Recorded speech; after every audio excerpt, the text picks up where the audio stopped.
if it takes a minute.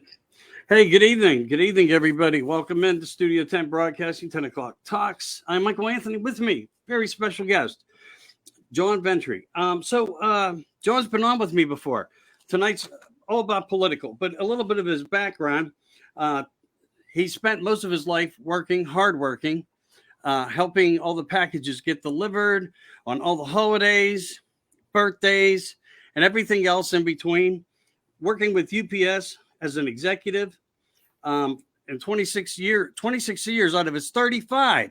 Listen, America, a worker, 35 years.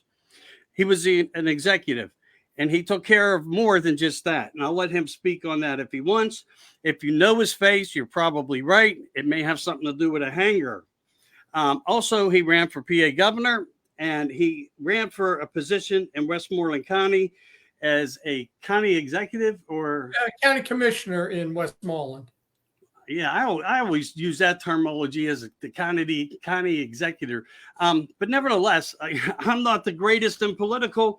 I know you've seen what has happened throughout America, and I know you have and bring a very strong voice to the platform. Yeah. So, America, buckle up. Here we go. John, thank you again. Welcome in. Some analysis on what you've seen. Well, let me just go back a second and tell you, there's a difference between a county executive and a county commissioner. Allegheny County has the county executive, and it's only one commissioner, but he's got a board of volunteers where they may be paid in Allegheny, business people that serve as the board. And, right. He meets with the board and they make their decisions. There's only 3 or 4 counties in Pennsylvania that have executives. I think it's Allentown, Erie, Allegheny, and I think there's one other, it may even be Philadelphia, But the county commissioners, then there are 3. And you have to have 2 from one party and 1 from the other. You can't have all 3 from the same party. So that's the way it works. And I ran for county commissioner 4 years ago. I'm probably going to run again next year for county commissioner because nobody knew me when I ran for commissioner 4 years ago. And now after running for head of the Republican Party in Westmoreland County and running for commissioner and running for the that national conference at the Republican convention and running for governor, people finally know my name. So I don't want to squander that. Some people say it's kind of a step back. Well, you ran for the highest level governor, and now you're going to run for a county commissioner. But, I've never won anything. So you got to get that. And, I think from there, if I wanted to do something else in 4 years, you're a county commissioner. You're not just an unelected person. So I think right. I think I got to do that, and I don't want to squander all the money I spent myself on all these campaigns and name recognition. I think that could be a winning deal. Right. Well, again, I guess not that I was lost, but in a way, maybe I was. They always referred to Fitzgerald here as the county executive. Well, he is. He is. Yeah. Right. Yeah. So I just always looked at it as that focus point. So I didn't know that there is different levels of how that can work. So thanks for giving me a history lesson there on how things work. I don't know everything in politics. Well, I know what Mike, I proposed 4 years ago here. I said, why do you got to have 3 county commissioners? You got 3 county commissioners. You got 3 chief of staff. I said, why don't you go with an executive and 2 chief of staff? You save about $250,000 a year, cutting out the 3 jobs, and then you get a volunteer board, just like all the other charities have volunteer boards. I think it will work fine. But boy, when you go up against the inside politics in these counties, they don't want to change anything. It's a buddy system, and they all know each other. They went to high school together. They're not voting for you, not when you tell them you grew up in the Bronx, but I still fight the battles because I know I'm the best candidate. And that's well said. And people need to actually take your words that you just said and live them. because, one never knows how amazing they can be unless they try to live it. And as you said, unless you get introduced to something to where you can create a vibe to where people know you as an outsider, if you don't do it, you might as well not do it. So you do need to do it, whether it's win, lose, or draw. However, you want to narrate through that. But again, Trump made the big announcement last night. But better yet, the election's going days over. 79% of the Gallup poll says America says they do not approve of anything, but yet we see the numbers don't radiate around that opinion. Then you have like 75 to 77% statistics showing that anytime that you're left in the dark, where voting's done days and days and days and days after an election, the Republican Party falls. So any thoughts on that kind of thing? That's why this mail-in ballots was the absolute worst thing we can put in place. The Democrats have always fought for it, always, for 40 years. This is what they wanted.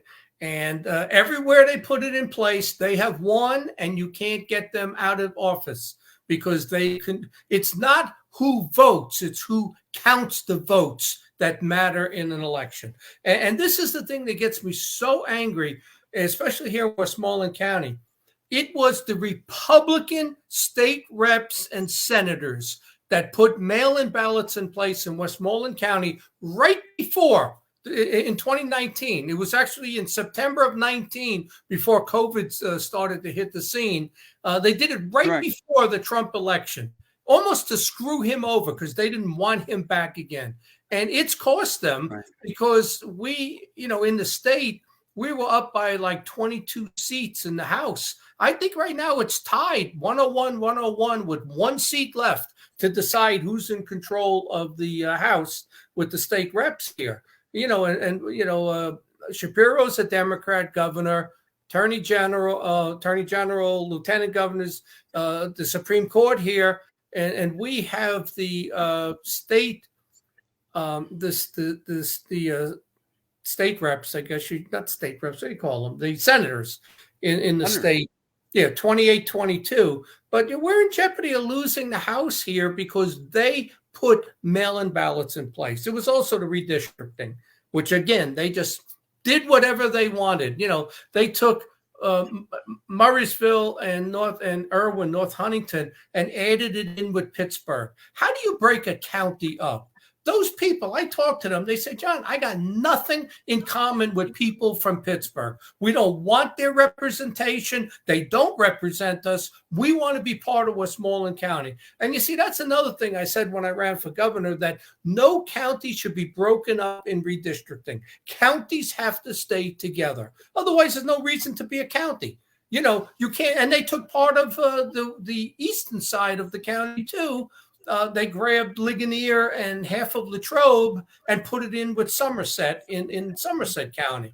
So there's no reason to do that. I have a lot of ideas on how to run the state. You got 67 counties. Why do you got 203 state reps? Why don't you have 67 state reps, one per county? Right. You got 50 senators. Why? Because the federal government has 50. You're only one state. There are, I think, 15 or 17 congressional districts. You should have a state senator for each congressional district. That's all you need. But this state likes to have big government, over government, every municipality. I think it's the second largest government in the United States is Pennsylvania. But, there's just a lot of things. But getting back to the mail-in ballots, Europe tried mail-in ballots years ago. Russia tried mail-in ballots. Russia got rid of them. They said there was fraud. And Europe, 2 out of 3 countries in Europe got rid of mail-in ballots. Germany still used it. I remember when I ran for governor, I was up in Erie, and one of the reporters there, believe it or not, was from Germany, of all places, doing the story. And, I told him what I just told you, and he goes, we use mail-in ballots. And I said, yeah, and you got Angela Merkel. What has she done for you? She's a flaming liberal.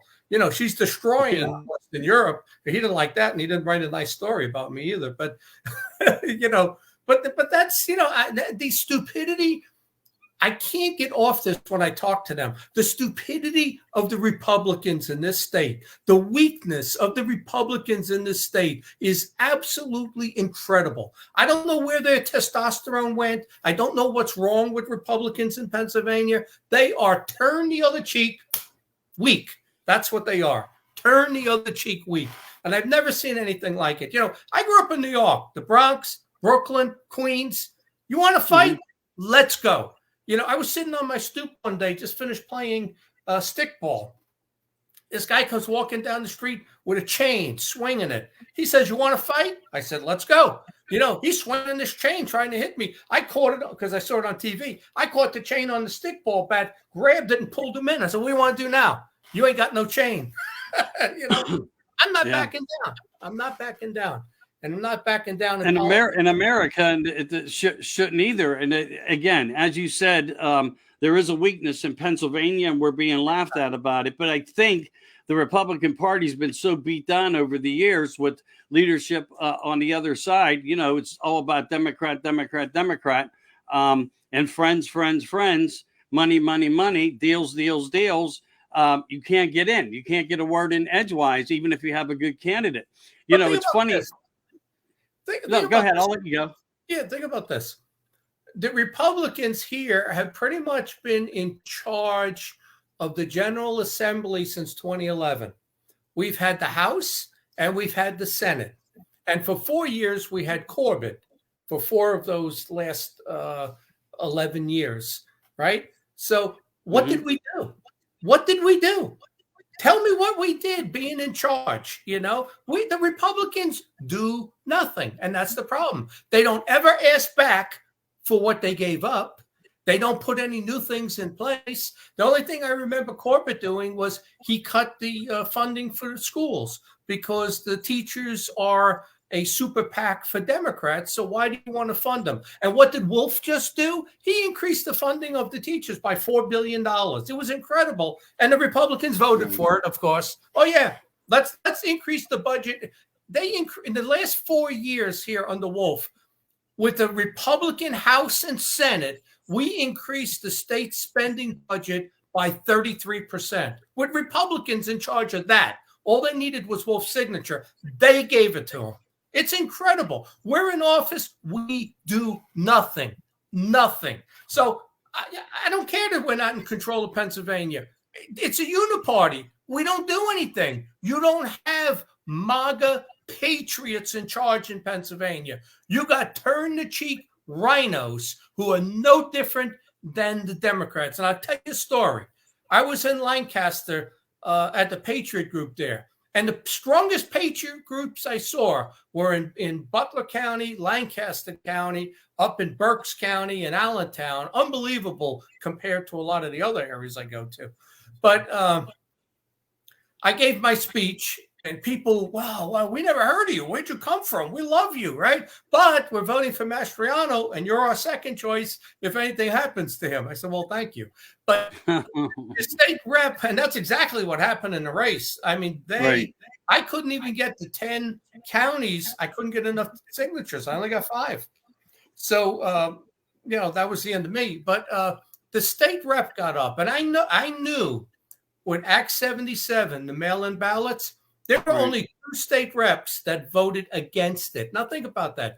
We had the majority in the House and the Senate.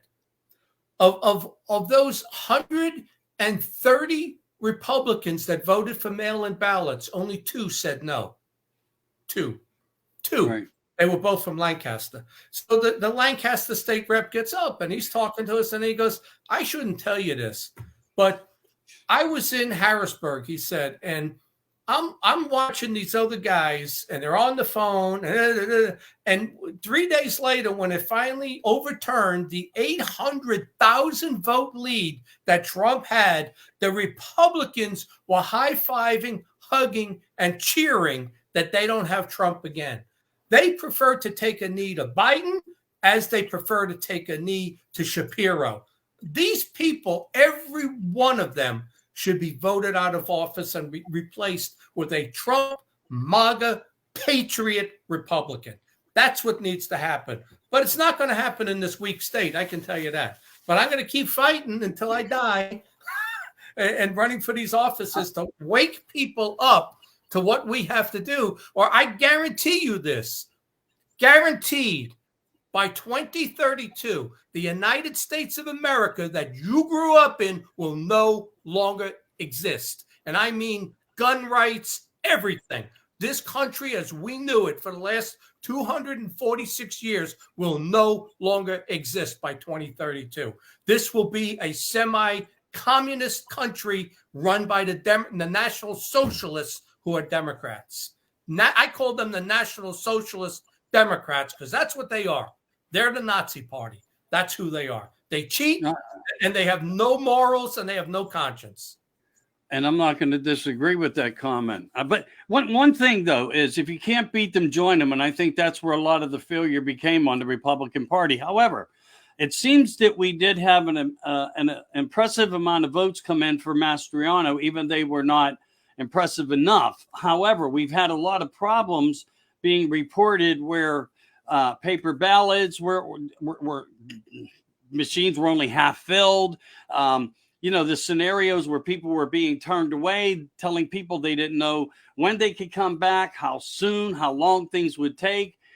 People did not return. We had problems throughout the entire state of Pennsylvania, everywhere, including people to show up, which could be that one-party system of the left working where you have the rhinos and with the Democrats, of course, that why would they choose on the day of election not to report to work? I mean, like if it wasn't a plan like what we went through when all this took place in 2019, like you said, right before everything happened, certain things about ballots were passed. And Trump was saying, he was screaming, this is a cheat system. You can't do this. And yet people did it. And I think now Mastriano suffered the consequences of it as hard as he fought. But I did see the failures in Allegheny County. He truly, even with DeSantis here, had no support in Allegheny County. Right. The only time he had true support is when Trump showed up both times. And that's when he was at his strongest, of course. You know, when Trump walks into a room, he illuminates this kind of ambiance of light or whatever, or prosperity and hope. And he did a lot of good things well. What will he do in the future? Well, we know he's going to run. We know he has some focus, but that doesn't change the results of where we are. The saddest part for me is even if you were still in this to win it and you just went through this, the reports of how Pennsylvania could have influenced and helped the economy is devastating. And Shapiro immediately made comments that he would not dig and drill. Fetterman saying, I support fracking. Everybody saw the commentaries of Fetterman.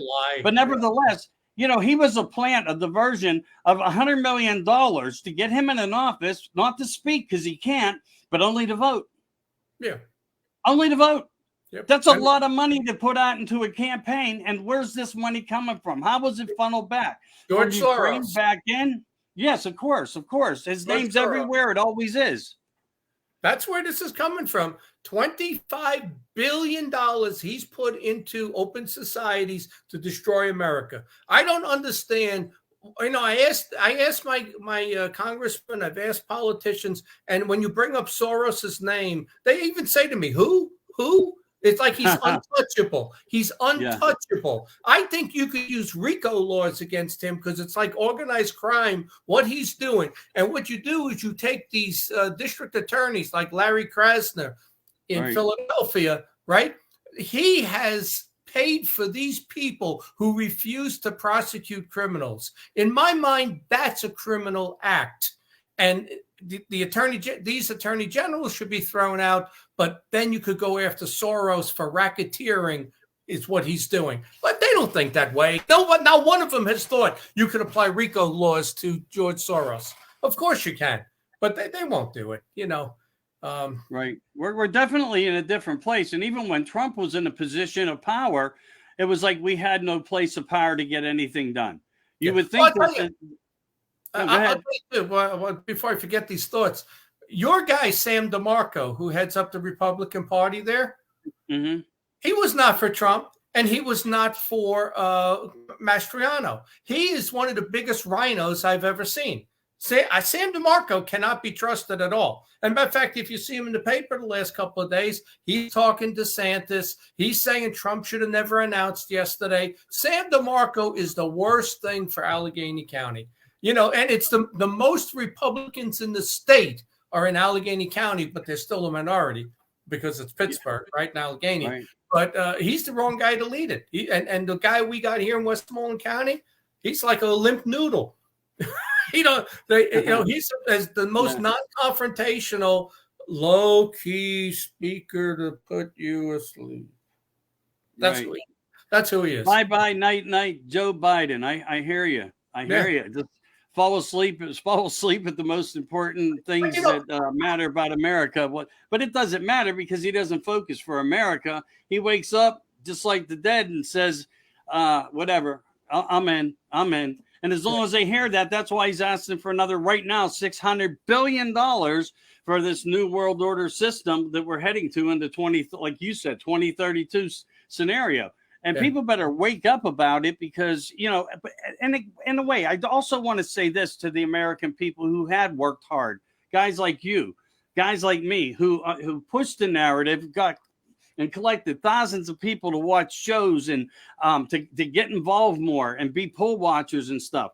I guess we just didn't do good enough, but we tried. And those people need to know that there's many thanks to all you guys who did work diligently for America and for our state here in Pennsylvania.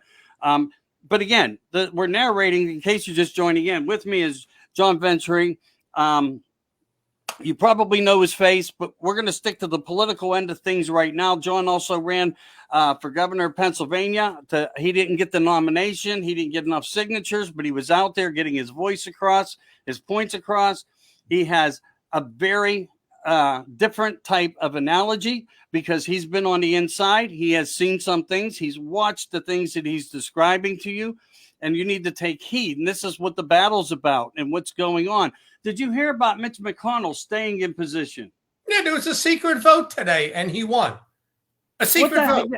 Right. What the hell is going on here? I mean, are we being gaslit or what? It could be one of the analogies of it. I mean, what's going on here?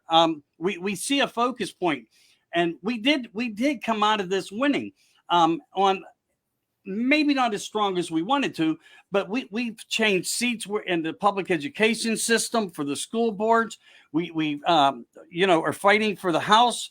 It doesn't look like Senate's going to come our way, but let's say we get this all and it's a wash. We do. How, in your mind, how well are we? I want to say with us controlling the House in your mind. You stop all of what Biden wanted to do because he's not going to get the bills and he's not going to get the funding. The funding comes from the House. And, we're going to end up at 122. We're at 117 right now. You know, I was watching last night. California has 3 or 4 seats that the Republicans have already won. They're up by 10 points. California, they will not announce that Republicans won those seats. They have until December 5th, 17th. So they're just sitting on it. They're looking for more ballots, trying to overturn it. And I'll tell you something that happened. I was right after the election, I went to Lake Tahoe. I've never been there. So Wednesday night, or maybe it was Thursday, I'm watching the news over there. And it's right on the border in Nevada. So I'm watching the news, and there's the commentator. Of course, it's a liberal news station. The Republican had won the position. I think it was Congress. I don't think it was a senator. But the guy has all smiles saying, "We just found a box with 55,000 ballots haven't been counted. This ain't over yet. We can overturn this." This is what the guy's saying. Like, not right. Where did the box come from? Is this fair? Did they insert this box of ballots? He is so gleefully enjoying the fact that we found 55. Plus, there was 15,000 more ballots uncounted. So now to hit this guy's 20,000 vote lead, there was 70,000 more votes. And what do you think happened 4 days later? That Republican lost and the Democrat won the House seat. Nobody says anything. Where did this box come from? How do we know it's legitimate? How do we know they didn't already have it there in case they needed it? And that's exactly what I think they did. That's exactly. I think that the guy was from Reno, Nevada, and that's exactly what they did. But 77% of all the votes after election night went for Democrats. 77 to 23 after the mail-in went Democrats. Even though they could have mailed in a month before, and they should have had all the votes right there in the beginning of election night, counted up and, initially take their lead, right? We took the lead.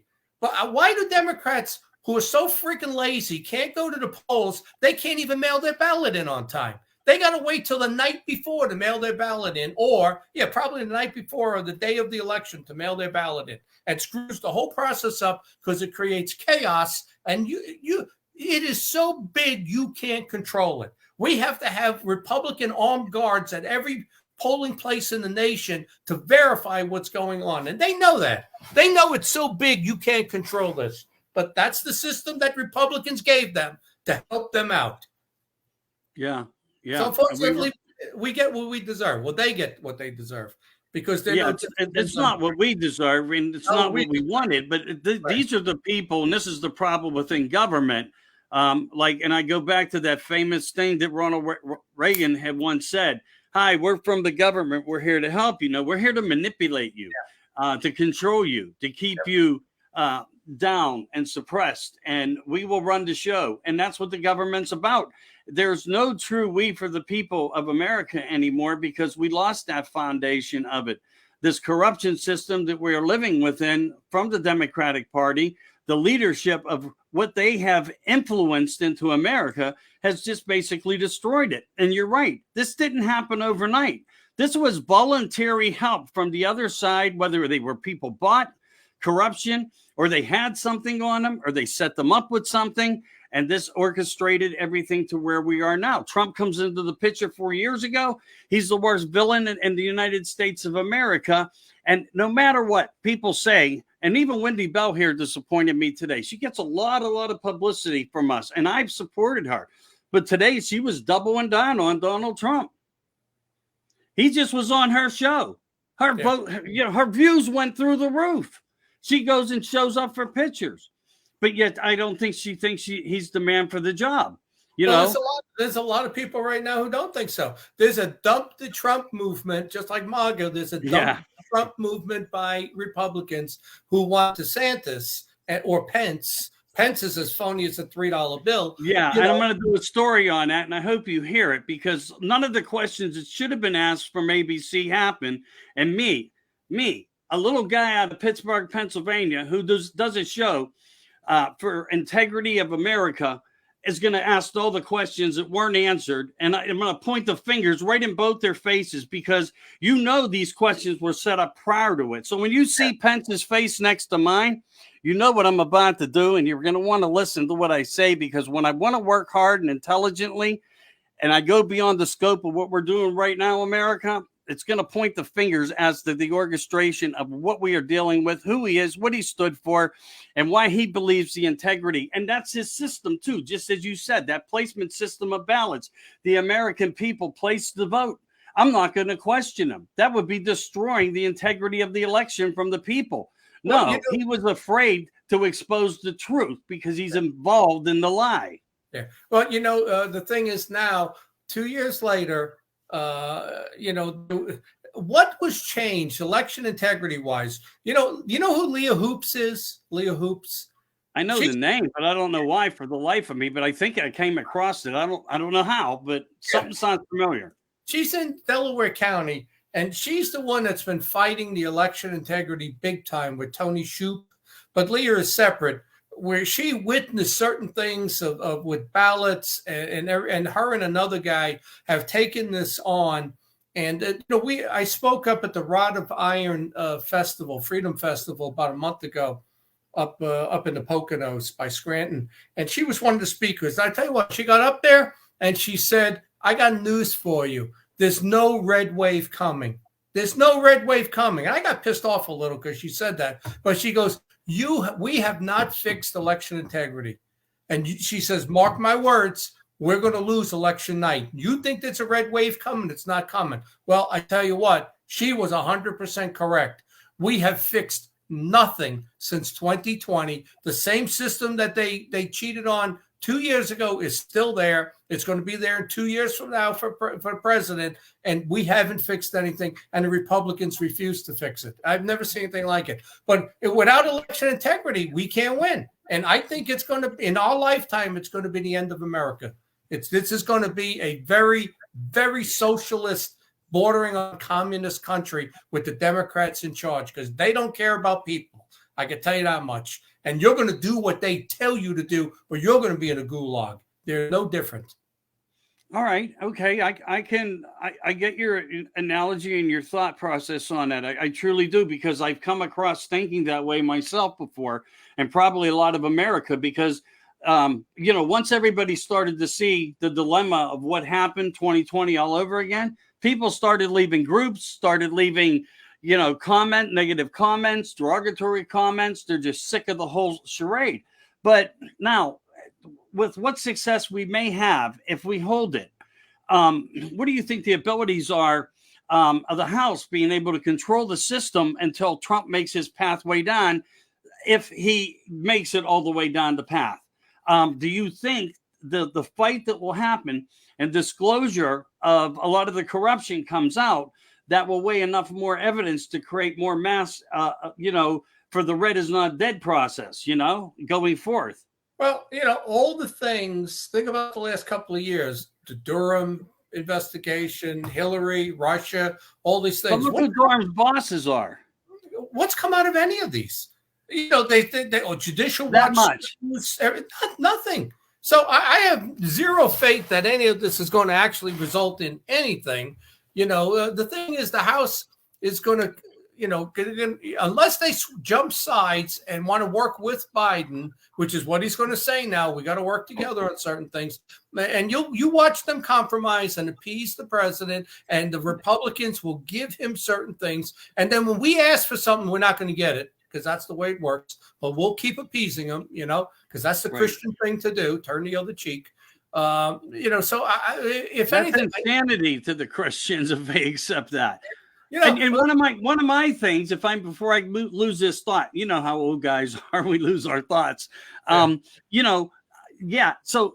the focus point of how we attack back before Trump makes his announcement, no one really knew what he was going to say, but everybody was hoping for the theoristic ends of it, of QAnon in 17, and all these other cures were going to come, the knight in shining armor rescue plan that's to me is a CCP control mechanism to keep people in check.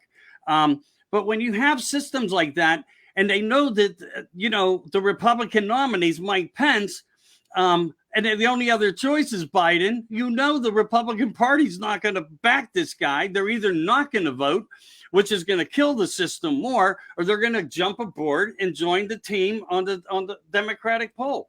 And that's just sad. I think for our sake, I think it'll be Trump in 24, but even if they knock him out somehow, Biden last week in that speech, it's the only speech I've watched him since he's been in for 2 years. I said, let me watch this fool. I wanted to see if he was as incognizant as they say, and he really wasn't. He didn't speak fast, but he wasn't all messed up like everybody says. But towards the end, he said, I will do everything possible in the Constitution to stop Donald Trump. Now think about this.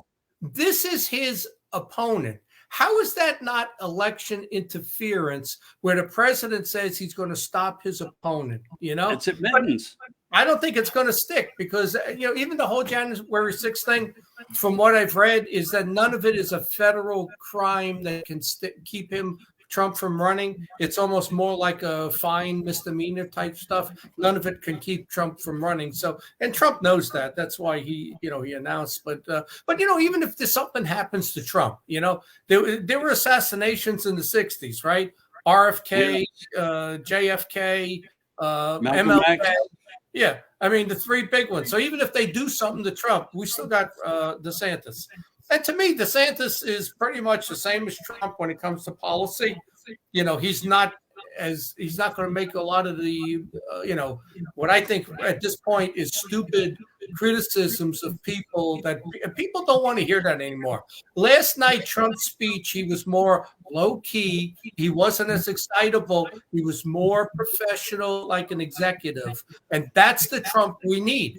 But if he's going to start criticizing DeSantis and Youngkin and calling other political leaders names overseas, I don't think the country wants that anymore. And I think if he does that, he's going to lose. I think the same white middle-class suburban housewives that voted for abortion are the same Republican housewives that are going to vote against Trump, who voted against him last time if there wasn't cheating. The word is that those white suburban housewives were tired of Trump's mouth and they voted against him, But those are the same ones who claim to go to church, but yet they voted for Shapiro and Democrats because they were so afraid of taking their right to kill their kid away. It's amazing. You either believe in God and the 10 Commandments or you don't. But when it came to the abortion question, no one's going to tell these women they don't have the right to kill their kid. But then the same women are at the school board arguing on the transvestite agenda and CRT because those kids are alive, even though the infant is alive in the womb. It's unbelievable. Right. But those are the women that are going to turn on Trump. I'm telling you right now, it's the white suburban women.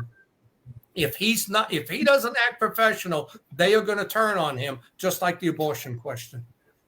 Right, and it's amazing when you have the right to choose freely who you want to vote for, and the Democratic Party ran on the abortion ticket hugely. Now, what I don't know, and I'm not saying you're wrong, I don't have any way to actually, correlate facts.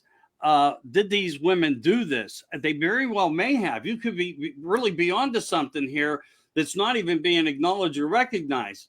Maybe, they run under a different system of thought.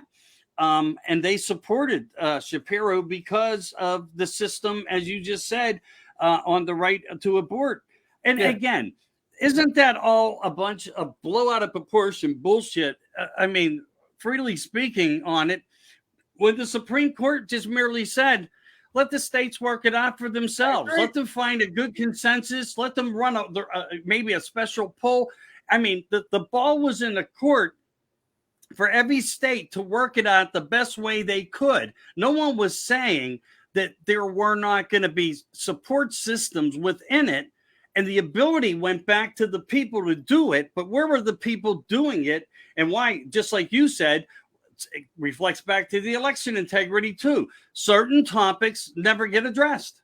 Yeah, well, never have enough of a fairness of completion to where maybe people would be much more happier if they seen things work out for the people, but they don't. Yeah, well, initially though, Texas, Oklahoma, I think it was Mississippi or Louisiana, jumped right on the abortion and said no more abortions. That scared the crap out of a lot of people, And I can tell you, when I ran for governor, I was, of the 14 candidates, 13 all said no abortions, rape and incest, too bad. I was the only one willing to negotiate on that because I knew it was a loser. And my plan was, and you can look it up, it's on my website, voteforventre.com. I said, abortion is not in the state constitution, so it's different than gun rights. Because, Pittsburgh tried to restrict guns and they couldn't do it because it's in the Constitution. But something like abortion, you can make your own rules. So we have class 1 and class 2 cities that have different rules. Philly is class 1, Pittsburgh's class 2. They have different rules than Butler County, Westmoreland County. So my plan was allow abortion in Pittsburgh and Philly. That's where all the Democrats live anyhow. Other than Erie, right. In Pittsburgh and Philly. The rest of the state's Republican. So there's no abortion in the rest of the state.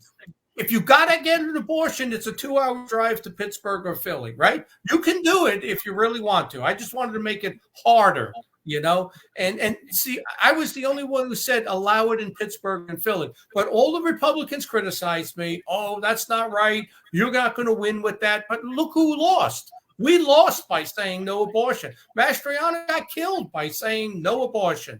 And I tried to get to Mastriano to get my ideas to him. He adopted 5 or 6 of my talking points, and I gave him my Shapiro attack list. He used 2 or 3 of them, but he really didn't go public. He didn't campaign. He didn't do interviews, so he really didn't use them, But I said to him, you have got to be flexible on this. Give it to them in Pittsburgh and Philly. How do you stop abortion in Philadelphia? All you do is go across the Walt Whitman Bridge. You're in Camden, New Jersey. You get an abortion. It's like 2 miles from Philadelphia. You can't stop it. Or you go to Delaware. You're 10 miles away, whatever you are from Delaware, the state of Delaware. You can't stop it. So just give it to them. Give it to them. You want to lose that battle but win the war, but not Republicans. They wanted to lose the battle and lose the war and go down swinging. We stood on our principles. I got news for you. You lost. We lost because of principles and ways. You're absolutely right. There's no morality. Much more Doug could have did when he got in the place of power. And that to me, I didn't understand. And you know what? I was a hard driver. If Doug went live, I went on Doug for Gov, support, flag, helmet, flag. And I really did. And I put these little things in. I put these little notations in. And I addressed him as sir, letting him know the representation of the military and what the police wanted to hear, what the fire medics wanted to hear in Pittsburgh. And I was only speaking for Pittsburgh because I know these people. I grew up with them.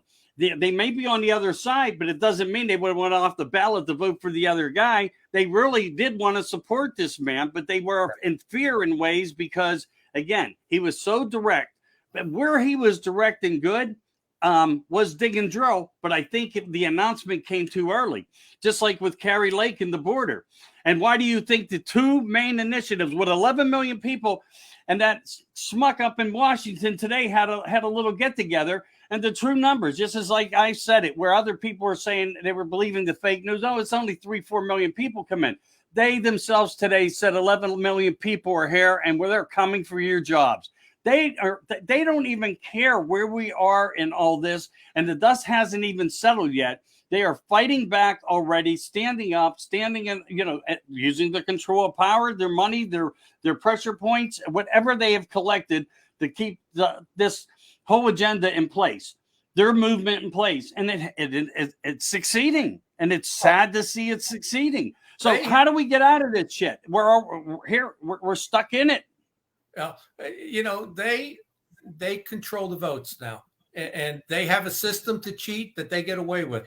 It's like I told these state reps, before you or anyone else in the country considered mail-in ballots, the one way you cheat is the inactive voter list. Judicial Watch sued Pennsylvania in 2018, 800,000 inactive voters in Pennsylvania. They were supposed to, it's state law. You have to clean the inactive voter list once a year. Do you think they did it? No. Allegheny removed half. I give them credit. They removed half. They kept 80,000 inactive voters so they can use those to cheat. Philadelphia had 500,000. Do you know how many names they removed out of 500,000? 4 names out of 500,000 because they were not going to lose. And that's how they do it. So, again, if you clean up the inactive voter rolls, then I accept mail-in ballots. They can't cheat, really, So anybody who's registered, technically, you don't even have to vote. All you have to do is look at the state, how many people are registered, and it's probably going to go that way. If it's 55% Democrat, they're going to win. If it's 51-49, you got to vote. But that's the way it'll go with mail-in ballots, once you clean up the inactive voters. But we don't do it. And then when you get strong leaders that are Trump-like, Mastriano ran a terrible campaign. I was the only other patriot, Trump-like patriot on the ballot. I saw them in this governor race. As a matter of fact, when we did the debate in Lawrence County, the final question was, did Joe Biden win the election? I luckily went last. All the other candidates, one by one, said, you got to accept the results. There's nothing we can do about it. It got to me, and I said, Joe Biden did not win the election. Joe Biden is not my president. The police erupted. They were smashing their seats. They were jumping up and down. I thought they were going to tear the whole apart. They were so happy I said that, But what would have happened if I won the primary for governor? Oh, they would have attacked me. Who knows what would have happened. They weren't going to let me win because I was 10 times stronger than Mastriano. The guy is just, to me, the reason I ran was we brought him into Irwin to campaign before he announced April of last year. And I saw him speak, and I said to myself, I was an executive. I was trained in behavioral analysis, body language, interviewing, interrogating. I looked at this guy and said, this guy don't want to be up on the stage in front of people. He's nervous. He doesn't want to be up there. He keeps deferring to his wife to get up and speak because he's got stage fright. I said, this guy can't win. He was the reason I ran. I said, I'm a much stronger candidate than this guy, and I was. But I got news for you. When they see a Trump-like candidate, they're going to come after you with whatever they got, however they're going to manipulate. And, in Pennsylvania, what did they say? It's going to take a week to count all the ballots, right? Well, they found out on election night, Fetterman won. Oh, we counted them all. No problem. How did that happen? How come you needed a week in case you were losing, but you only needed one night to end this in Pennsylvania? The whole thing is phony. I don't know how you take it back, to be honest with you, because you can't force them to be honest. You have to have such overwhelming response where we get 60%. Mass. We have to get 60% of the vote to end up with 51%. But there is a way. When you campaign, you get the voter list. And normally what I've done is you go to the people who have voted 3 out of 4, 4 out of 4 times. That's the list you do your mailers to, right? So we ignore the people who vote 1 out of 4 elections, 2 out of 4 elections. We figure they're not showing up. So has anybody ever taken that list and said, let's go door to door to those houses and convince them to vote or give them an application for a mail-in ballot to register in the county? If you can get those people to mail a ballot in, we can win. But that's the reverse logic you have to use. And of course, not one Republican has thought of that. They don't think that way. I think some probably may have. I mean, I don't want to create a huge insult to their integrity, but you're not wrong. Yeah. They won't take the first footprint that it will take to do it. They're not aggressive. They're not creative. No, they don't have they're ballless. They really are. And I agree. And I think that's why women in some cases are just a better candidate, period. I'm not saying that that's always true, but it seems that a lot of women will stand up a lot faster that I've met that have a larger voice, because I've seen who come out, at least in my areas and where I go and where I'm involved within, and there was always more women than men. Yeah. Always more women than men. If you go to a school board meeting, and I'm going to go on Monday again because they're talking about books that shouldn't be in the library, the mama bears came out, when it came to the school boards and all of that. And when I went to these rallies, it was mostly it was 80% women. The men sat there and didn't say a word. And I even said that in the rallies. How come the women here got the balls? What's wrong with you? I don't hear a word out of you guys, and I didn't say it. It really is. But the mama bears, and it's certainly the women, were more aggressive in Pennsylvania for Republicans. I don't know what's wrong with Republican men. Well, they've been browbeaten. I don't know what it is, but they don't fight. They're not aggressive. I don't get it. They want to go to church and pray. Right. And that was one of the reasons I was pushing, I did that thing into the end zone. I mean, literally we got thousands and thousands of views. We did it for 6 weeks because I was seeing what was going on. I'm like, I got to do something big, but I don't want to talk this wave analogy, but how can I at least try to, push a voice of reason and thought of reason to the people to understand if we come out in magnitude, they can't go against the numbers that say there's only so many people that live and reside in an area.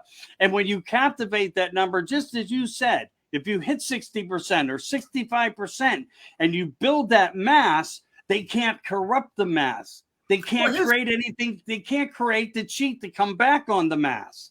Here's but the what other do you thing. think about? Did you see Mike Lindell's piece where he was watching all these drops occurring? Oh yeah, I saw that. Yeah, you're talking about in 2020.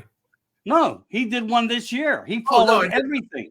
Yeah, I didn't he see followed that. everything. I'll be glad to send you the videos. Yeah, I didn't see that. The people doing the analogy on it did a comparison to 2020, and they cyber checked everything that was going on in every district, and they were seeing fluctuations. 200,000 votes in Pennsylvania were dropped and then pulled out 1 minute later. So you're going to tell them, I'm not saying you, but they're going to tell us that this occurred where 200,000 people all had the same thought right after they did it to pull their ballot back out.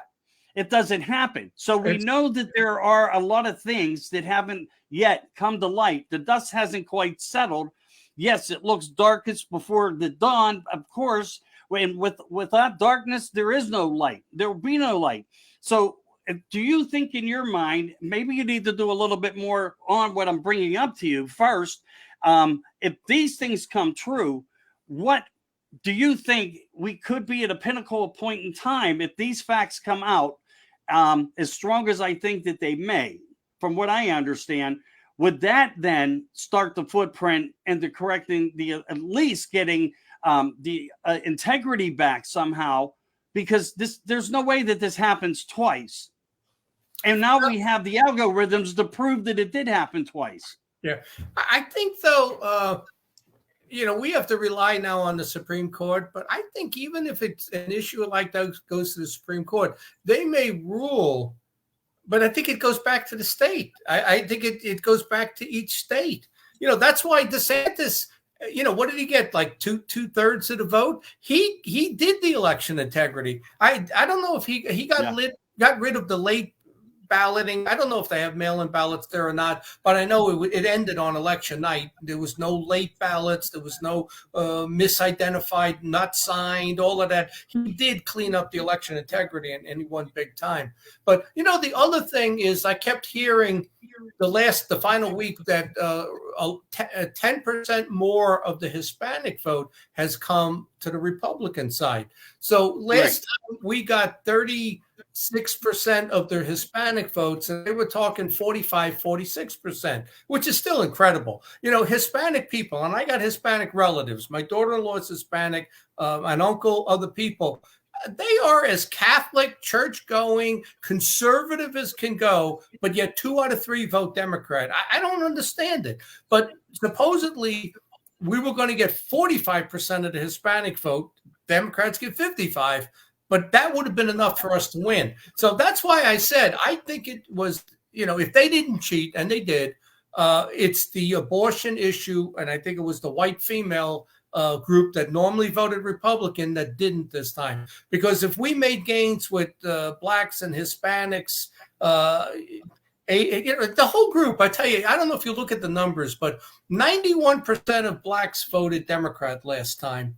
And then it was 33 to 36% of Asian, Hispanic, and Jews vote Republican. So it's 2 out of 3 vote Democrat, but with blacks, it's 9 out of 10 vote Democrat. So I want to see those numbers to see, did we make any gains with those groups? Because if we did, then it is the suburban white female that we lost on the abortion question. But those numbers, probably be coming out shortly, and I really want to take a look at those because I like the statistics to see where did we lose and where did we gain.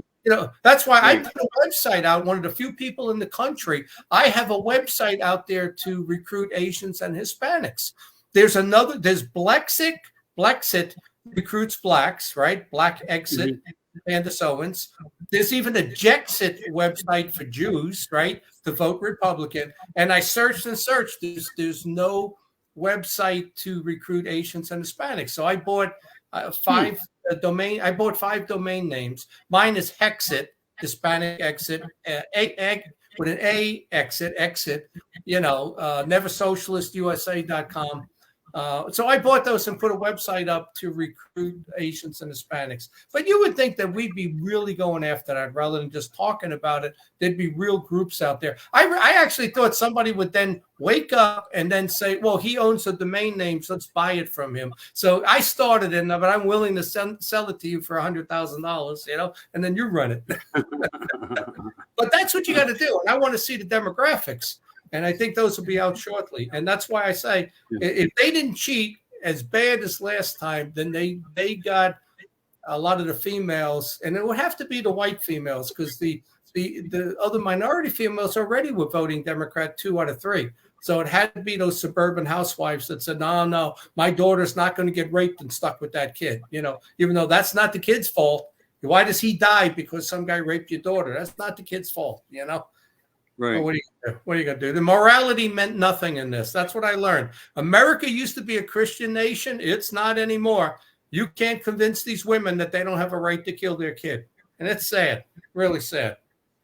Well, I think a lot of, in one way, there was a big comeback in Christianity too. When they started to suppress the churches and want them shut down and arresting pastors. And then they created the leniencies where, we're not going to do this so much. They saw their own failures working against them. But I think we've seen a lot of failures too, just as well on the Democratic side. But my God, they either held the vote or they stole every one of them because there's no other way to look at it. I agree. I'll tell you something else, though. When you dig into the numbers, with Joe Biden, right, who was all pro-abortion, 49% of Catholics voted for Joe Biden. Can you believe that?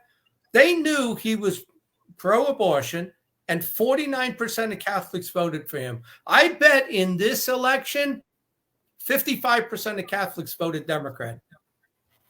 Yeah, because the only thing that I could bring to light here is everyone that I talked to was well aware of his language that he used when he was a senator, with using the N-word so freely up there, demeaning them. And remember, that's the true white supremacy of the United States of America has been the Democratic Party and their narrative to take people down, take people out, suicide them, attack them, depress them, put them in a position where they must rely on the government. And so they have already controlled the narrative by creating the welfare, by keeping them out there, keeping them at home, letting them living in poverty. As long as they don't complain, keep them happy. Every once in a while, give them a bone. That's why when it comes to taxing, I have 5 kids. I never worked a day in my life, but you still get $5,000 credit. Yeah, and you get more. Amazing. Yeah, the more kids you have, more votes, we give you more money. See, that's the other thing. When I ran for governor, Bingo. I said I'm going to restrict welfare to 10 years for the mother, right? And it maxes out at 2 children. 2 children or 10 years. That's all you get. You're not going to have 6, 7 kids, and I'm paying for it. There were 2 guys in Tennessee who fathered 81 children between them, and I think 60 of them were with the same women. One guy took a turn, then the next guy took a turn, and they had 81 kids, and almost all 81 kids were on welfare. 2 guys in Tennessee. Yeah. That's an amazing number without a doubt, but the numbers just climb regardless. Because the numbers just climb. They should just use common sense. That's why I said, okay, I understand. You don't have a good education. You're not going to have a good job, so you go on welfare. But you're not on welfare for your whole life. When those kids start kindergarten, you got to go get a job. If you can't pay for, babysitting, that's why I limited it to 10 years. You get 2 kids and a maximum of 10 years. If you got 1 kid, then you got 5 years, 6 years when they go to school, you got to go get a job. But then nobody thinks that way. It's too hard for them to think it through and say, oh, wait a minute. If I give you more per kid, that means you'll have more kids. Is that what we want? More kids on welfare? More kids voting Democrat? Oh, I see. That is what we want. And that's what they did. Right. That's what they did. Just like the illegals coming in. Just like the illegals coming in. Build a voting platform. Did you see what they said today? Pardon me? Did you see what they said today? They said that the new landing point for illegals is Philadelphia, with Shapiro in there. That the illegals will be bused to Philadelphia or flown into Philadelphia. So let's see. Philadelphia is the murder capital of America. Put them? Yeah. Where are they going to put these 11 million people? That's the issue. Don't worry about it. We got plenty of tax money to build low-income housing, and then they'll vote Democrat. There's not enough money in play when it comes to transparency and accountability. And Marjorie Taylor Greene is doing a presentation. Probably won't hit until January 3rd. But if we have control, we're going to be able to start following the data. Again, then what will they do? The same thing they did when they brought the illegals in. They'll funnel money through grants, which is actually an investment, to work a different narrative, to go through another party's hand, as everybody takes just a little bit from it until it gets to go where it's needed to go. But I mean, right now in this place and time, the only thing they can do is house them in hotels and so forth. And that money that they do have right now will cover these types of things. But when reality hits and the shit hits the fan, what are they going to do? You know, how far can the American people move away from these sanctuary cities and all this stuff that they've created? People are not going to want to live near Philly. It's going to become a ghetto. It's going to become worse than Harlem ever was. You know, Harlem may become actually a better place. Or, you know, the scenario like that can work like that. But again, here's the thing. You got 22 states are Democrat governors, 28 are Republicans. So, and I don't know what the mix is now. Kerry Lake got screwed out of governor of Arizona and others, but you know, whatever it might be. So a little over half the states are Republican governors. You're going to have to do what my son's doing. My son is just sold his house. He's moving to Missouri, which is a Republican state.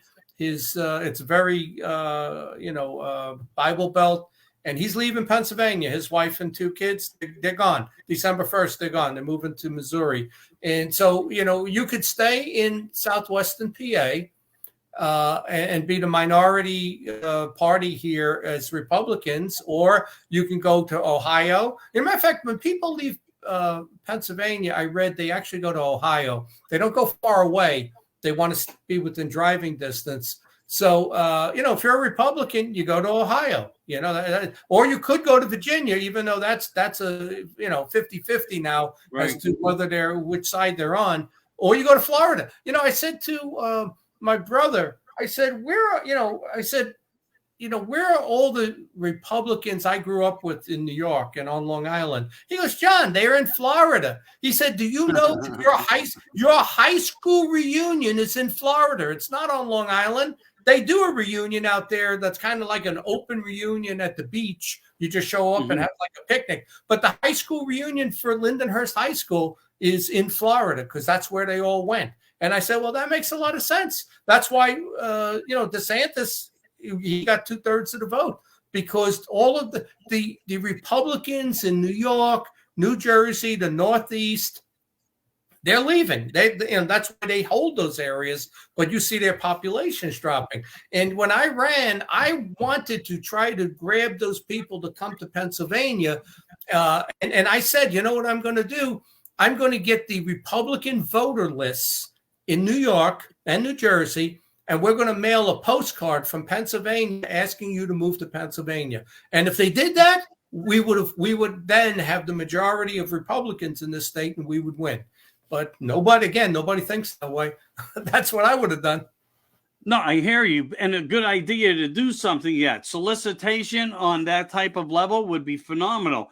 The problem is, even you, if you had the capabilities and you were there and you did that, the resolve wouldn't have came back fast enough. It would have been something you would have needed to do previous. And you're only allowed to do and act upon certain ways if you're going to run as a candidate within certain time frames. Right. So you have to live up to everything or be disqualified. It's a hard thing, but it's a wonderful idea what you're thinking.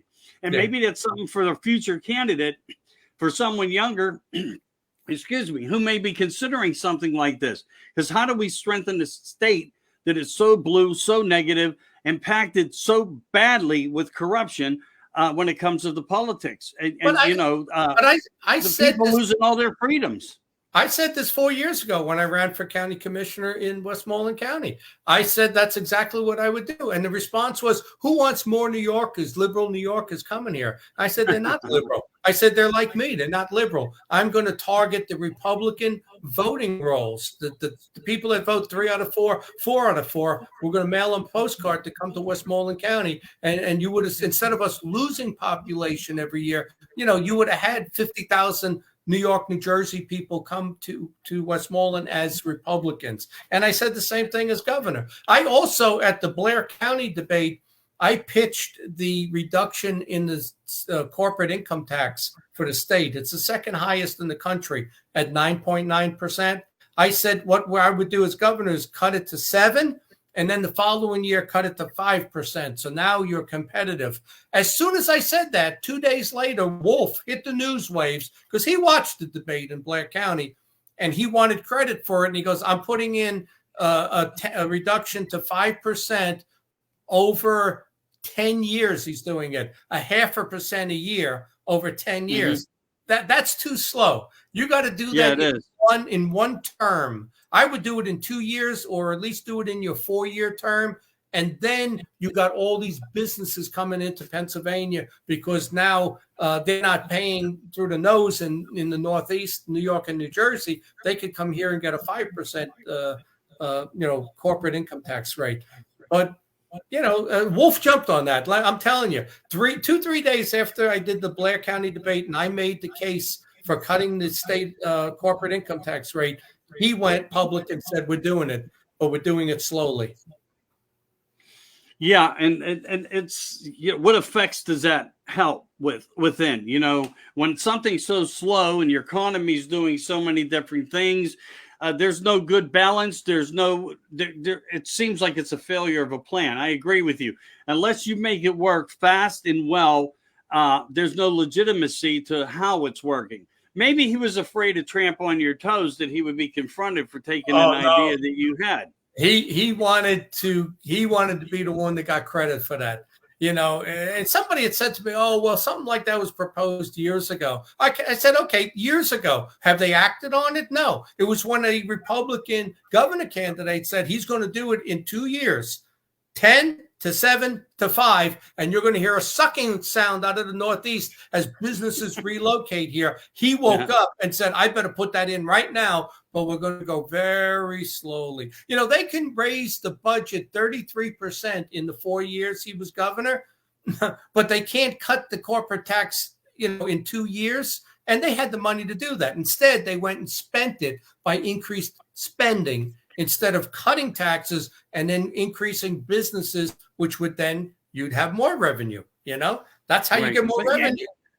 And it amazes me, as being probably one of the highest tax cities and states in America, that we can't figure out a better accountability for the expenditures that we do, and how to create accountability to work in a better way. But again, like you said, when you only have one side really working and the other side's failing, as it has, and with many good points that you have pointed out, this is why we sit in this position that we're in the United States. That corporate tax was about $4 billion.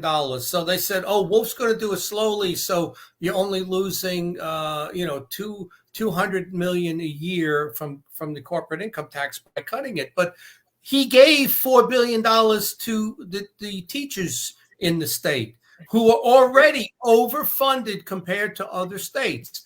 What we spend on education puts us, I think, in the top 10 or 12 states, but the results don't reflect it. So he was okay rewarding his largest super PAC, which are the teachers, and spending an additional $4 billion on education, but he wouldn't take the $4 billion to cut the tax so we could actually bring businesses in, which increases revenue, and then people come in. Well, whatever his plan was, I see consolidations in areas, just like you said, redistricting going on. Is that where money's being well spent, by eliminating districts of schools as well? That scenario is one of the problems. Then I see now where like the Department of Education wants to start laying off people. So where did this money go? What happened? And if you really follow some of the Pennsylvania things, and I'm not challenging you, I'm just making mention here. We had a black gentleman who was in office, who was taking trips, spending money, and suddenly needed to remove himself from the picture, making big money, but yet using money, misappropriating funds, overreaching the system, as they all do in every place, a position of power.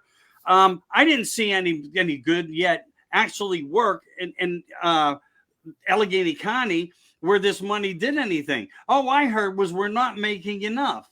And it's easier for us to teach from home. And teaching more than 20 students, we don't have time for ourselves at home at night. I grew up in an education system where everything was done by paper and pencil, from their side, the teacher side, to the student side. And we had 38 kids in each classroom. Yeah. And the nuns, not saying anything, I'm not going to be derogatory here, they did their jobs, as well as outsourcing, bringing in people and constituents that wanted to be teachers that were teaching us. So they were teaching 38 kids, not maybe in every class, but for the majority, we were in the higher 30s. That's how my schools were. Right. And now we're seeing even at half, they're complaining. What do they want to do? Hold the child on their knee most of the day and watch a flick on TV? Let's watch Scrooge since he's no longer allowed on TV. I mean, it's amazing. In their way of thinking, if you took business classes, a supervisor supervises 8 people. Well, maybe there should be 8 kids in a classroom, and then they can coddle them and have less homework to grade, and you could pay the teacher even more to do less. Because that's how socialism works, and that's where we're headed. You're absolutely right. And maybe one of the funds that we're not aware of, but maybe some of the funneling part of the educational system is some of the transgender dances and shows that they are putting on now. Contributing to Carnegie Library. Old man Carnegie grow in his grave if he was to wake up and say, they're doing what in my libraries? You know? I mean, the truth of the matter is that's a fact, where we've come in America. Hey, listen, we're going a little bit on your overtime. I just want you to know we committed to doing the best we could for around an hour. We're getting around an hour and a half, and that's fine. I'm just letting you know. Just a little more. But, the Mellon Foundation. You love this stuff, man, and you know. I did 2 interviews that were 4 hours and 23 minutes, but I can't do that tonight. But, the Mellon Foundation right here where I live, they're very liberal. I mean, they give to all the liberal causes. So Carnegie Mellon, well, the Mellon side turned out very liberal. It's unfortunate, Right. A little secret here. My grandfather was a Republican vice president of Pennsylvania. And the president of the Republican Party was Elsie Hillman. And they worked together. And I knew the Lawrences. My brother's name's David Lawrence. Governor Lawrence, Mayor Lawrence, David Lawrence, that's my brother. True fact. So I know the politic then. I met people of names that you just mentioned. I was at their homes. I sat with Art Rooney. I sat with all the politics. I sat with these people watching them big 10-gallon hats with those. Do you remember the long cigars when we were kids? They'd sit up there and they'd have those big stogies or chewed the Marsh Wheelings and the old school guys. And let me tell you what I learned from those guys years ago, especially when David introduced the asphalting of the cities. And what the things did behind politics when there was a different style of a party. And everybody benefited from it, and there was logic within it. And the monies that was made through them, whether it was through private sector and as well money being spent from the cities, something always came back to put something back to the people. That's not what happens. We have to beg, borrow, steal, or get a grant, which is an investment, which means they have their thumb into everything. And that's why I'm happy to see Abbott, just to bring us up real short, challenging this whole border crisis issue and making his announcement, attacking it head on. What is, do you think, the true focus of where we are here? Because I think a lot of people want to know this much. And if you can make any comment to it that helps, fine. If not, you want to pass on it, you can. Would you say it was cheated, or do you really think it was the women? I think it's a combo of both. I think that the fact that they know they can extend the counting by days or introduce a box of votes like Nevada, so they can cheat. I believe they do cheat. I think they ended up getting a lot more votes than they thought they were going to get. That they were expecting to lose up to 50 seats in the House, and they only lost 10, but maybe even less. So, and then when they delay these votes, I mean, they know how many votes they need to introduce. You just think of what's it called when you move evidence from one spot to another. There's a law enforcement term for that, for the custody of evidence and stuff. This thing is wide open. There's no chain of evidence, chain of custody. Yeah, there's no chain of custody with this system right now. At some point, when you're in those Democrat areas, they can't do it here because in Westmoreland County, every row office and 2 of the 3 commissioners are Republicans. They can't cheat here. But when you're in the Southeast, you're in Erie or Pittsburgh or Southeast Pennsylvania, and everybody that's working the ballots there are Democrats, you can certainly cheat. And I think they did a combo of both. I think the women went for the abortion issue, and I think they know how to game the system and cheat for as many votes as they need, and that's a problem. But there's one other thing that Pennsylvania can do. I saw this article a couple of days ago, and I put it in my newsletter.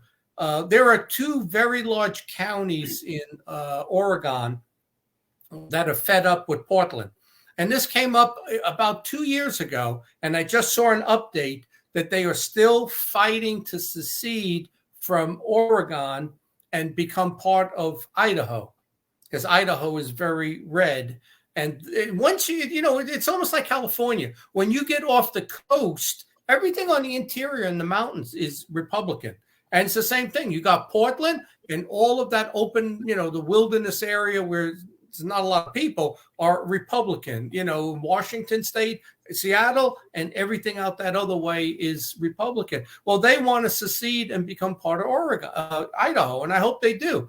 But the thing that we can do here in Pennsylvania is you either move, because there's 600,000 more Democrats in the state than Republicans, and they know how to cheat the system. So you could either, stay here and create a fortress around your county somehow to keep the the transgender CRT stuff out of your school boards, all of that, or you can secede from the state. If you look at this state, those 7 counties in the bottom corner there of Philly, Delaware County, Montgomery County, all of those that are Democrat now, let them be their own state. It'd be about smaller than New Jersey, but about the same population. There'd be about 6 million people there. It's about 55% of the economy of the state, believe it or not, is that little area. And if they became their own state, they can use the name of Pennsylvania or use the name of Philadelphia for their state.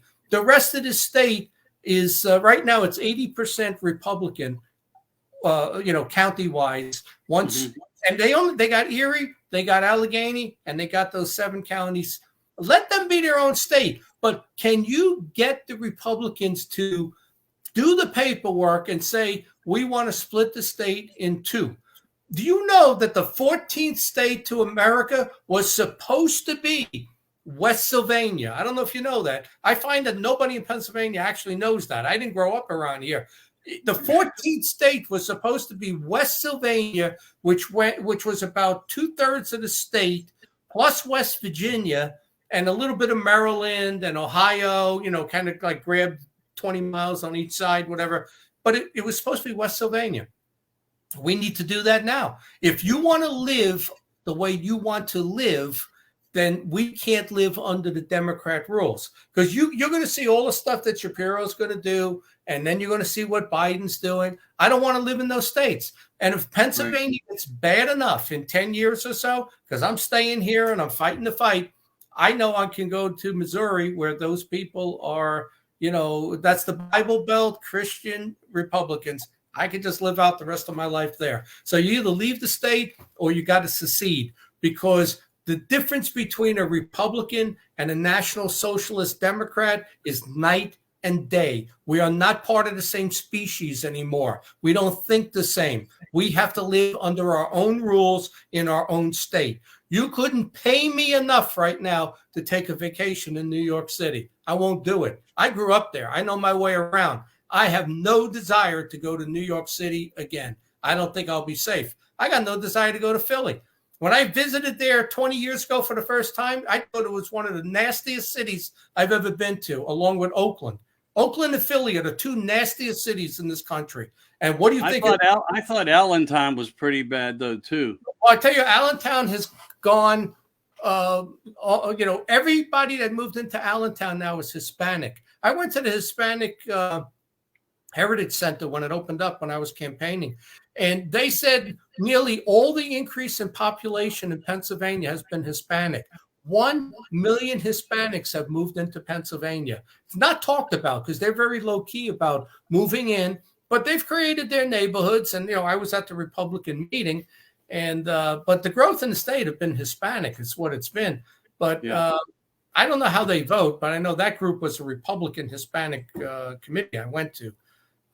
No, but you're absolutely right. I visually had seen things taking place, but now I'm seeing a whole different visual of other things, where other languages and other people that normally you wouldn't see, and believe me, they're already living amongst us. There are people here already being placed and have been placed. When I walk up and down the local market, and I don't understand a word of English anymore. And that's where I've been the last 3 months. That's why I said when they were trying to say, oh, there's only 3-4 million people that came through. And today they even made an announcement that we have like 11 million people and we're coming for your jobs. Yep. They're going to get preference. Yes. Without a doubt. And then without a doubt. Biden's plan is to allow these illegals to vote.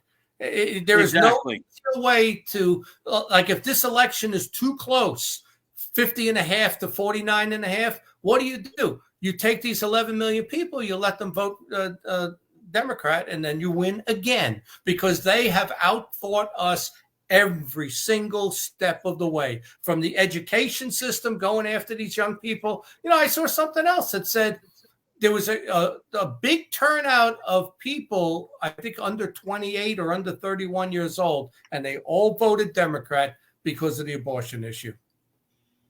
Yeah. It's sad. It's sad that young people that can't even wipe their own behinds properly in some cases just feel that they need to voice themselves on something that they probably haven't even began to understand how to think it completely all the way through. But I was always a supporter to, save a life, do what's important, do what's right. Don't make the decision until everybody understands that they've come to the decision, the best conclusion. But we're not there anymore. It's an automatic. And now they have post-birth. If the mother decides, and I don't even know if you know this, things have been so nuts in Pennsylvania. Even the university was selling body parts. I know. Fetal body parts. There was a price listing. And Rand Paul's investigating that. I broke that out and sent information up to these people and said, somebody look into this. This university, when you walk out down the street and you pick up a piece of paper on the ground that describes legs, feet, eyes, genitals, and I'm looking at this like this is a joke. And I started looking into it, and I started to understand, because I had a friend there, and I don't want to get in deep here. And I said, do you know anything about this? He's like, I can't say a word, man. Don't bring it back up to me. And I knew he told me the truth right there. He didn't have to say no more to me. It doesn't bother people that you're killing kids. It doesn't seem, it's like there's something called the Overton window. This guy Overton proposed it, that as you open the window more and allow more things to be acceptable, they get acceptable. So the things that 100 years ago were totally unacceptable are acceptable today. And that's why I say this country, you got about 10 years left. 2 more presidential elections. The third one in 2032 is probably the end of the free America with a constitution that we know. It really is. But let's finish this up with Fetterman. We haven't talked about him. Hey, here's a guy that will be able to vote. Yep. So here's a guy. Think about this. When I moved here, I didn't know much about PA or West Virginia. I was living in New York, New Jersey, Oklahoma my whole life. And so, I come here and a lot of the guys, they crack West Virginia jokes, who invented the toothbrush? They got no teeth, they live in the hollers. They X-Files does that episode in West Virginia with the family. Remember that? Home, the family under the bed, the mother was, and they all have kids, which has kids with their kids. So we got all these West Virginia jokes, right? So I put on Facebook and in my newsletter, stop making fun of West Virginia. Pennsylvania now is the most embarrassing state in the union. And think about that. It is. How could anyone elect Fetterman? Here's a guy that campaigned in the same shorts. It's like it's the only pair he owns, unless he has 10 of the same ones, and the black sweatshirt. Here's a guy going around looking like a total bum, and he didn't work until he was 49 years old, right? Living off his parents. And he was terrible in the debate. He's not mentally able to serve in, a lot of people see the senators almost like in Rome. Senators are almost respected more than the president. If you're a U.S. senator, that is the highest level you could be. And we got the biggest dirtbag in the country now as a U.S. senator from the Pittsburgh area. And who wins also as a congresswoman? Summer Lee. Yeah. You watch that name. She's going to run rings around the squad. She'll be the new leader. She is the most hostile person I've ever seen towards everything American. And we've elected those people. And you elect Shapiro, who looked the other way on everything during COVID and the riots and was marching with BLM, and we elect him. Are you kidding me? So I guess we could finish it up on Pennsylvania, in my opinion, is the biggest embarrassment in the union. And all you got to do is look at Fetterman. It boggles the mind that anybody would vote. Even the fact that, I didn't like Oz when I first heard he was running, but I went to Johnstown to campaign and he was speaking. So I listened to him and I said, the guy's actually pretty impressive, unless he's lying. All the battles he's fought with big companies and all of that. And I don't know. People said he served in the Turkish military. I don't know. But he shouldn't have been the guy that we supported. But I don't know. He would have been better than Fetterman. Anybody would have been better than Fetterman. Right. No, I agree. But Donald Trump wanted us to stand behind that choice to try to rebuild the Republic. Maybe Trump and you, like you said, you guys may think a lot alike. You both seen the weakness in the Republican Party in Pennsylvania, and he was only trying to do his best for what was available and who was willing to do it, or who he thought had the clout to do it. Nah, that's not it. The Trump and Oz and Trump and McCormick were big money connections. That's what that was about. I went to all the debates. I listened to the lieutenant governors, who else was running? The governors, lieutenant governors, and the candidates for U.S. Senate. And there were good candidates, local people. Kathy Barnett out of Philadelphia would have beat Fetterman. Kathy Barnett was the best candidate for that U.S. Senate job. But, Hannity jumped on her, and they supported the two money guys being McCormick and Oz. But we had a homegrown girl here, a black female, who would have taken the black vote. And here's a girl who is a daughter of rape. Her mother was raped at 14, and she was born, and she's one of the most intelligent people around, an author, and she was running for U.S. Senate. She was the person that would have won. Kathy Barnett. And that would have put a hell of a dent in their abortion. And they picked the wrong person. They didn't get behind, but yet she was Mastriano's pick, but yet Trump didn't support her. He supported Mastriano, but he didn't support Kathy Barnett. He went with the big dollar guys because they're in a different club together. And then there's money that gets donated back and forth, and all of that goes on. So that was a huge mistake, and that goes back. And that's how we ended up with Fetterman. Kathy Barnett would have won that. And there were even other people that ran who did very well. There was the guy who was the head of the boxing commission here, George somebody with a B. Probably even a little older than me, probably pushing 70. He did great in the debates when he was at the debates with me. I said, this guy could win, but that's not how it goes. It's not. I mean, the Democrats go for the most radical person, and the Republicans go for who is financially connected. And that's the difference between the two parties.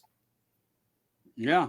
Well, there are many things that I have not had the privilege and time to try to put together. And I thank you for educating me on some of them, as well as everybody that listens to the show.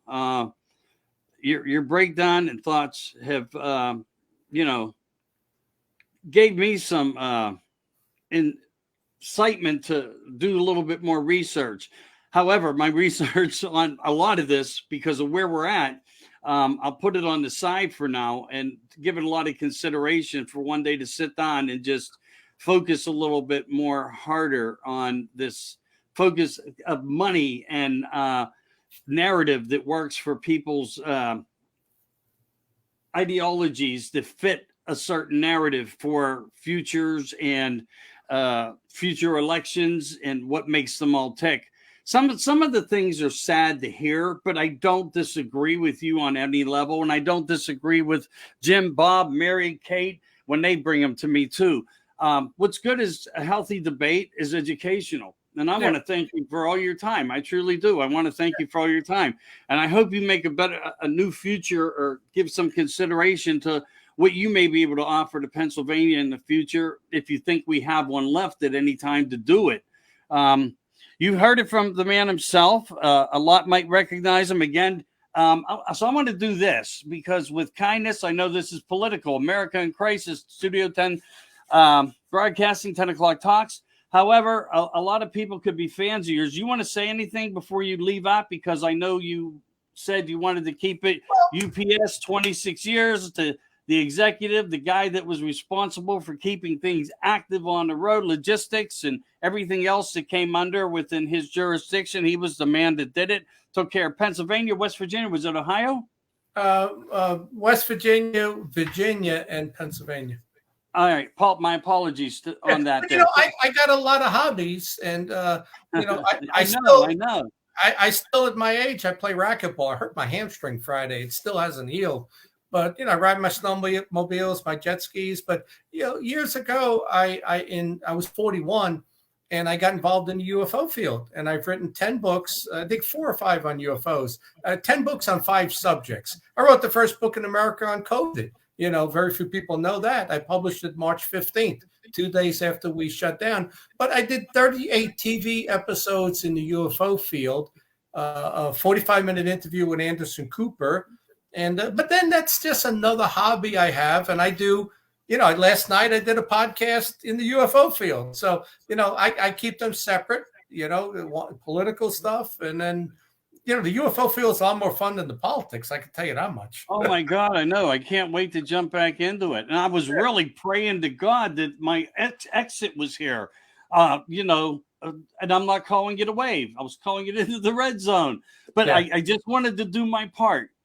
And maybe I did in a way, and maybe it didn't all happen fast enough, but maybe, just maybe, into the future, some of the things that we all are doing and that we all have done will matter. Or maybe sometime in the far future, young people may look back and we may be part of an education system of all the work that we put into what we're doing now, of where we are analyzing, talking narrative and shop as we have tonight on politics.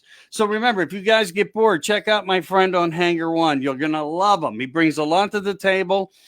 He's been in the movies, 5, I believe, and the books. So check him out. Follow him. Support our friend. He's not trying to be a bad guy. He's trying to tell the truth. And that may be a focus of your new book. It's not about the lie. It's all about the truth. You know, you got to wake up, America. Wake up, Pennsylvania. Send me a link to the show. Send me a link to the show. I will. I promise I will. Thank you for coming in. We really do appreciate you. America, give them a thumbs up wherever you can and acknowledge, and please share everywhere you can for us. Greatly appreciated. Don't judge me. I won't judge you. You've just been with Mike and John on Studio 10 Broadcasting. Have a great night, everybody. Thank you. Thanks. Thanks, brother. Have a good one.